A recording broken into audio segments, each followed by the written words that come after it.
How does a democratically run organization perform agile development? Cooperatives, as an organic and relatively flat organization, require more buy-in during the decision-making process. Organic agile development addresses this need by including stakeholders, facilitators, designers, and implementers in the various stages of an iterative, problem-defining, and problem-solving process. The organic agile process starts with a brainstorming period where features are collected. During these meetings, it is best to avoid prioritizing in order to avoid stifling creativity. When capturing potential features, we use physical sticky notes or collaborative software such as ideaboards.com and mindomo.com.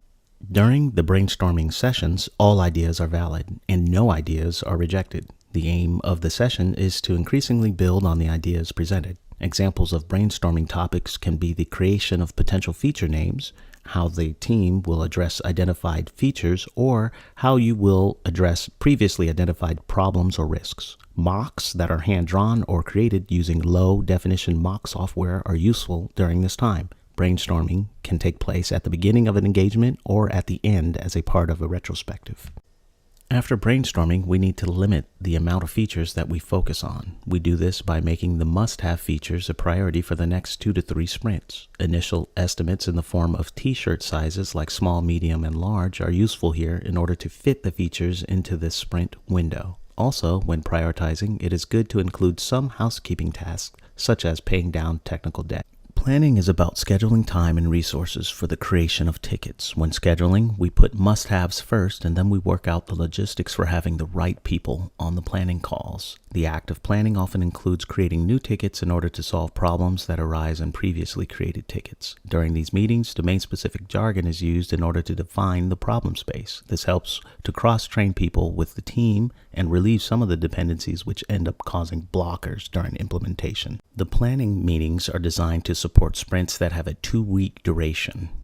Tickets are created in group meetings using issue tracking software like GitLab or GitHub Issues. The tickets are based on features and always list expected outcomes before they are considered ready for implementation. Everything that is needed to complete the feature should be addressed in the ticket. We use Fibonacci points to make estimations, with 1 being a task we have accomplished before and a 13 being an extremely complicated task that we have not accomplished previously. Every member gives an estimation, and we use the median of the group's estimates for the ticket.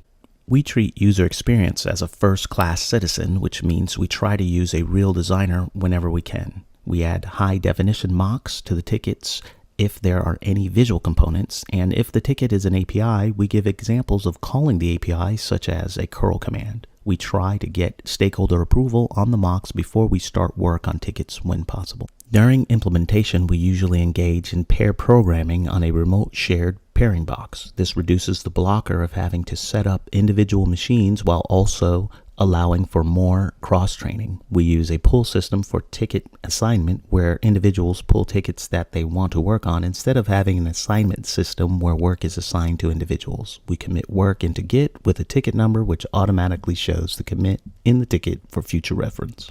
When testing, we deploy to several environments such as dev, test, and staging, after which we then deploy to production. All of our features are independently verified by another member on the team. Our deployments into the different environments are triggered by accepting pull requests. These pull requests are based on branches and are accepted by their respective environment owners. For example, the product owner has the ability to accept pull requests for production. After a production deployment, the customers can then view the new features.